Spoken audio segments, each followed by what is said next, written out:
앞에서 살펴본 현상 이외에 SDGs 4번 양질의 교육과 관련 현상으로는 또 무엇이 있을까요? 다음 영상을 통해 지역에 따른 교육 기회의 불평등 현상을 함께 살펴봅시다. 1966년, 1980년, 2000년, 2019년. 무서운 속도로 늘어나는 수도권 면적. 이 지도는 지역별 인구수에 비례하게 면적을 왜곡해서 그린 카토그램입니다. 수도권 대비 지방 인구가 급격히 줄어드는 상태를 극명하게 보여주고 있죠. 심지어 2035년에는 이렇게 될 거라는 분석도 나오고 있죠. 정말 해가 바뀔 때마다 심각해지고 있는 수도권 집중화 문제. 수도권 집중화 현상이 가속화되면서 지역 간 교육 격차도 심각해지고 있습니다. 약 10년 동안 수학 능력 시험 응시자들의 성적을 비교해보면 서울과 다른 지역 사이 1에서 3등급 학생 비율 차이가 적게는 5%포인트에서 많게는 8%포인트까지 벌어졌고, 같은 기간 서울을 제외한 지역의 7에서 9등급 학생 비율은 급격히 올랐습니다. 물론 수능 성적이 모든 걸 설명할 수 없지만 교육 격차를 보여주는 단적인 예라고 할 수 있죠. 앞서 나온 카토그램 지도처럼 수도권의 인구가 밀집된 만큼 전반적인 교육 관련 인프라가 대부분 수도권에 집중돼 있습니다. 흔히 주요 대학이라고 불리는 학교들 대부분이 수도권에 몰려있죠. 이런 상황 속에 타 지역 사람들은 교육 격차를 체감할 수밖에 없습니다. 서울에 대학이 다 몰려있으니까 서울에서 어느 대학에서 모의논술을 봐주는 기회가 있었어요. 저는 그 모의논술을 한번 가려면 진짜 새벽에 일어나가지고 아침에 5시 차를 타고, 그런데 꼭 9시에 시험을 시작해서 막 8시까지 입시를 해야 되고 막 이러거든요. 그러면 시간도 많이 쓰고 돈도 많이 쓰잖아요. 그냥 나도 집 앞에서 볼 수 있었으면 좋았을 텐데, 그런 생각 진짜 많이 해봤고.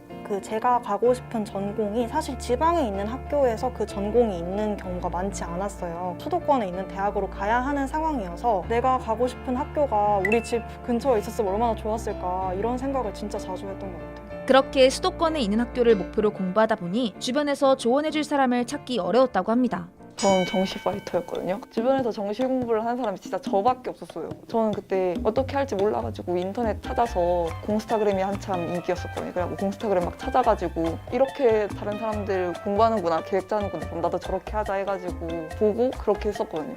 그 전공을 지금 다니고 있는 사람의 조언을 좀 듣고 싶다는 생각을 많이 했어요. 수도권으로 대학을 간 사람들 자체가 그렇게 많지 않기 때문에 그 사람들 중에서 또 제가 가고 싶은 전공을 택한 사람을 찾는 거는 좀 더 어려웠던 것 같아요. 서울에 있는 대학에 진학하고 서울 생활을 시작하면서 이런 교육 격차를 더 체감했다고 합니다. 고등학생 때 공부를 할 때는 그런 걸 잘 몰랐다가 이제 서울에 와서 친구들 얘기를 들어보니까 나는 그런 현강 들었었는데 나도 거기서 들었었는데, 이런 얘기를 막 서로 나누는 걸 보고 그런 유명한 선생님들의 현강 되게 연예인 보러 가는 것 같은 되게 힘든 거라고만 생각했는데, 이렇게 일상적인 경험처럼 얘기를 하니까. 특히 수도권 밖 농촌 지역의 경우 기초학력 미달 학생 수가 꾸준히 늘고 있습니다. 도농 간 교육 격차도 점점 심해지고 있죠. 이처럼 다양한 교육 기회를 얻기 어려운 수도권 외 지역의 학생들을 위해 교육부 및 각 지자체에서 다양한 노력을 해왔습니다. 최근엔 코로나19로 비대면 서비스가 많아졌는데 선호하는 대학 출신 선생님에게 과외를 비대면으로 받을 수 있는 서비스까지 등장했죠. 저도 교육 인프라가 충분한 지역에서 중고등학교를 나오지는 않았어요. 약간 대형 학원 같은 것도 없었고, 전국 어디에서든 학생이 자신이 가고 싶은 대학의 선생님과 1대1로 맞춤형 수업을 받고 싶어하는 학생들이 되게 많은데, 어떻게 하면 학생들이 직접 그런 선생님들을 만날 수 있을까를 고민을 해봤어요. 그 고민의 결과 태블릿을 활용한 비대면 1대1 맞춤형 과외를 하게 되는 경우 이 문제를 해결할 수 있을 것이라고 생각했어요. 이런 서비스들이 생기며 인터넷 강의에만 의존하던 지역 학생들도 맞춤형 수업을 받을 수 있는 길이 열리고 있습니다. 수도권을 제외한 학생들의 비율이 40%에 육박하거든요. 교육 격차를 느끼고 있는 학생들, 더 많은 도움과 조언이 필요한 학생들이 저희 서비스를 비롯해 이런 비대면 서비스 그리고 교육 서비스를 이용하면서 더 많이 성장하고 교육 받을 수 있는 기회를 얻었으면 좋겠습니다. 물론 이런 제도와 서비스가 많아지는 것도 좋은 일이지만 가장 큰 문제는 지역 간 불균형입니다.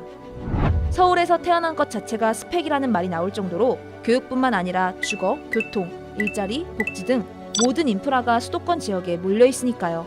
대한민국에 사는 모두가 동등한 출발선에서 시작할 수 있도록 지역 간 불균형 해소를 위한 노력이 필요한 상황입니다. 이 지도가 이상적인 대한민국의 모습은 아니니까요.